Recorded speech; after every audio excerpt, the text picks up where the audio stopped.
Ren from Hallowed Be Thy Game, and today I'm going to share with you 12 of the rarest and most expensive JRPGs on the Nintendo Switch. Let's check it out.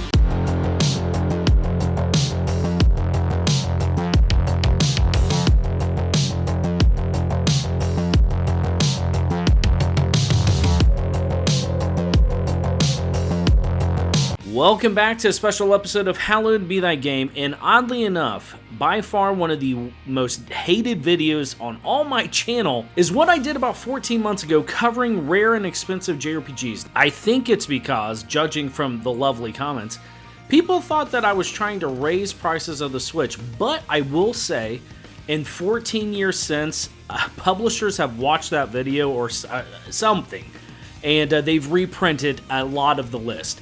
So there's been a big switch up. The Switch is already just nightmarishly just holds its value. It's just a pain to collect for sometimes. There is a glimmer and a hope that maybe 14 months from now, a lot of these might get reprinted. For today's list, I am using the price charting metric. It does track the most recent reported sales of games, which I think is a little more accurate than, just looking at what's on eBay right now, because there's a lot of sketchy listings out there. So I think this is just kind of fair and just kind of a subjective manner we can all look at. Anyways, if you like these types of videos, please consider liking and subscribing. I know it may seem like such a little thing to you, but it truly can just change the future of this channel. And yeah, the support and growth and everything has just been humbling on this channel. We just recently hit 25,000 subscribers. I cannot thank you enough. But without further ado, let's jump in. Now, coming in first at today's list at $70 is Langrisser I II, the double pack.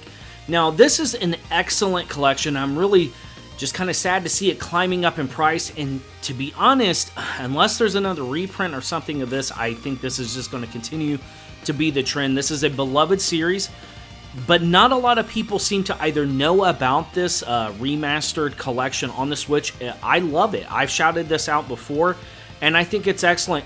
So I understand that there is definitely a demand there, but I'm actually hopeful that this one can in some way see another reprinting of it. Anyways, if you've never played the Langrisser series before, it's an SRPG.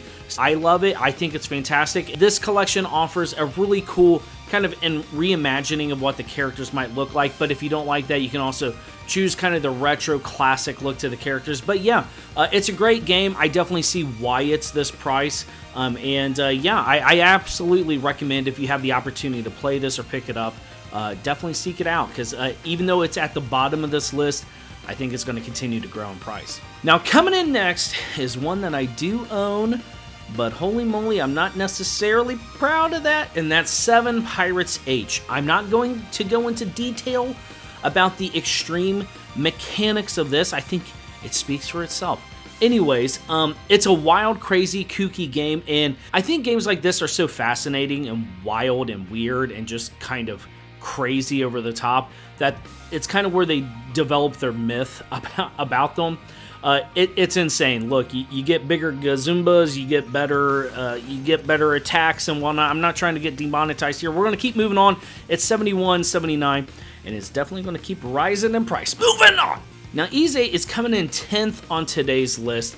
It is retracting back in price. I think some more copies or something came out, and it's kind of lowered the price a little bit, but it's still holding strong at $73.47.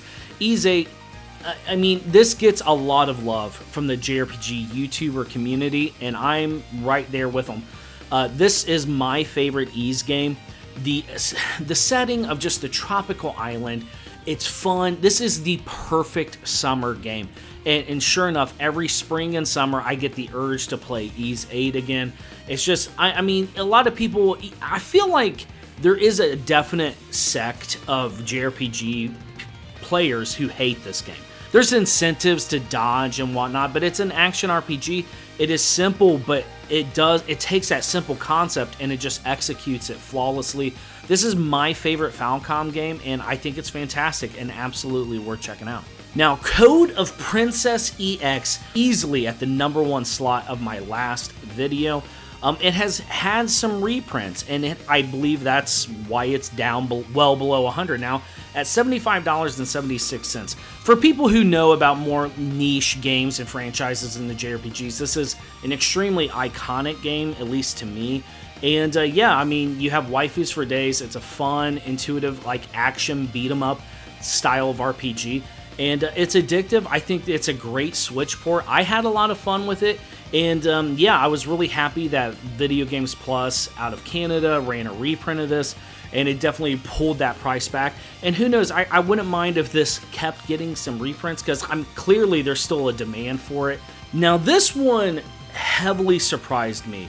Legend of Heroes Trails from Zero, rocking a solid $81.60. This just came out.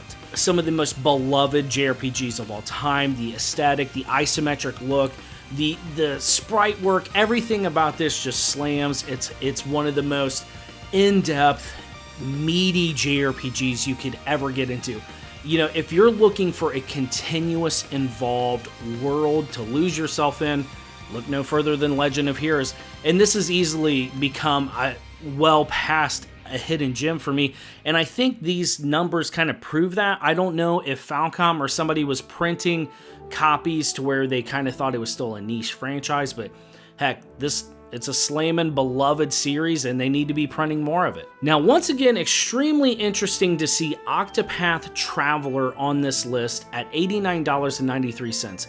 The only thing I can assume is that it was like the progenitor to the HD 2D art style. It has mesmerizing music, very solid, addictive, amazing combat system, and the sequel just recently released and got a lot of positive reviews, and I think that just kind of increased the demand for the original. Now, I don't have any collector's editions on this list, but this is a notorious collector's edition in that it's just highly sought after, so it's one of the more expensive ones out there. But yeah, even the standard copy is fetching almost a $90 price tag. I think I shouted this one out as a game I could see becoming much more rare and expensive as time goes on, and unfortunately in this case I was right. Now, Savior of Sapphire Wings and Stranger of Sword City Revisited, I tried my best to avoid things like that were triple packs or double packs. However, this has kind of always been packaged as kind of like a singular issue. Now, I don't have any of like the Atelier Ryza compilations on this list just for that reason, because, you know, I think if the MSRP of something is like $100, it shouldn't be too shocking if it's like $110 or $120. But this one's rocking at $89.95. These are very niche first-person dungeon crawlers. Now, I would still consider the first-person dungeon crawler genre to be the niche part of JRPGs, but it is, I think, a growing genre. You know, we've had extremely beloved things coming to Switch, like with the Etrian Odyssey Collection, which I just recently reviewed, if you want to check that out on the channel. But I think it's a growing popularity. I mean, JRPGs and anime is kind of booming right now, especially in the West. And I think people are dipping their toes further into the first-person dungeon crawler, like with Undernaut's Labyrinth of Yomi. I mean, we've shouted that game out like crazy, but I think there is interest growing, but it is still niche. I don't know. I'm just very curious as to why this one has continuously held its value, and I'm sad I've never played it. I would love to check it out. Now, coming in at the number 5 slot, we have the Grandia HD Collection at $89.99. Now, this is what price charting has. On eBay right now, the prices are insane. Legitimately bonkers insane. However, I'm going to go with price charting on this because I'm not going to just put a $200 listing on here, because that's just, I don't know. I mean, would somebody pay that? I hope not. But yeah, Grandia HD Collection. Now, again, it's a double pack here of the first and second game. However, this is one that I followed this for quite some time, and I could have swore it was like consistently $50, $60. And this one just seems to have just rocketed up to almost $100. You know, rocking effectively a $90 price tag. Some of the most beloved games of all time. I really believe this one's just going to continue to grow in price. And I understand, I do see where the value is coming from this one. I'll admit, I am very surprised to see this one explode up in price so much. And here at the number 4 slot, we have Moero Chronicle Hyper. I'm sorry, I know I mispronounced it. However, when I picked up 7 Pirates Age, a lot of people said if I had loose enough morals to pick up that game, that I should pick up this game. I don't trust you. I'm going to have to look into this one a little bit more, but I can only assume that there is a lot of spicy gameplay that's going on in here. I actually expected the Omega Labyrinth games to show up on this, but because there's some active eBay listings of that. But similar to 7 Pirates Age, they're all pretty over the top. They're definitely baiting in people with that gameplay, if you get what I'm saying. Anyways, this is another over-the-top crazy game. It's at $97 even right now. And I'd assume as the Switch years goes on, games like this, like it or not, they're going to become extremely expensive. Now at the number 3 slot is one of the most surprising games to be on this list, and it's Dragon Quest Builders, $97.52. It's just weird to me that already on the Switch, there's something attached to the Dragon Quest franchise that's already almost at $100. Now on the Nintendo 3DS, any Dragon Quest game on there is some of the most sought after. And I guess maybe Dragon Quest XI is just continuing to grow the fans. However, with Dragon Quest Builders, to my knowledge, because I haven't played it, it follows in line with the Minecraft formula of building towns and all that. But it has a story and it has a ton of charm. I know so many people on Twitter and that I've talked to in the comments, they have so much love for this game and franchise, and I get it. I mean, I guess it's kind of like how Pokemon games always seem to grow in value. I guess that's the same here. So I'm surprised it's already almost $100. Now at the number 2 slot, we have The Legend of Heroes Cold Steel 4, $115.13 for just the regular copy of the game. This baffles me. The Legend of Heroes, I guess, is just continuously erupting in popularity. The recent positive coverage of all like Trails from Azure and Trails to Zero that have come out. I guess maybe the interest in the series is continuing to grow and people are looking for the other entries that are on Switch. That's my guess. I can verify that these games have incredible story, and I love the combat system in these. I've ranked them as some of my favorite JRPGs, and yeah, they're absolutely worth checking out. I can't recommend you just start with Cold Steel 4. I fully believe you need to start with Cold Steel 1 and work your way through, otherwise you're going to be lost. Are there catch-up things they put in there? Yeah, but it's too much. These are like 80-hour experiences. Yeah, anyways, Cold Steel 4, well over $100. I'm baffled. Now coming in at the number 1 slot, the reason I made this video, because once I heard the news, I knew this would happen. Lost Child, $171.69 nice cents. This is being discontinued. I believe NIS America has been announcing this. This is pretty well publicized for people who care about this type of stuff.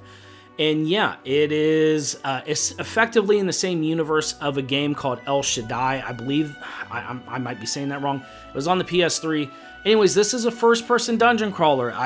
They are highly sought after. They're almost like the shmups of the JRPG community. They're just, yeah, they jump up in price. I would personally, if you want my opinion, if it's a first-person dungeon crawler like Undernauts or the Mary Skelter games, yeah, they could be on this list sometime too. Anyways, we'll be checking back in maybe 14 months from now. I don't know. It depends on how much hate I get for this one.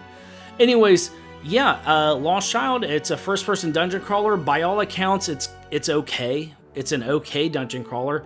I haven't played it. I almost bought it for like $50 and I talked myself out of it. Yay! I'm stupid. But yeah, there you go. The most expensive JRPG Standard Edition that's on the Switch right now as of June 2023. Anyways, are you surprised by any of the games on these lists? I'll be frank. Half of this list I didn't see coming. Completely reworked from last year. If you're curious what this list was like 14 months ago, definitely check it out on the channel. I'll have it linked in the description. Like this video if you liked it, and subscribe for more JRPG content. I want to thank the channel members and patrons as always. You're the true MVPs of the HBTG crew. Thank you from the bottom of my heart. From my family to yours, thank you. I wish you all the best, and I'll see you next time.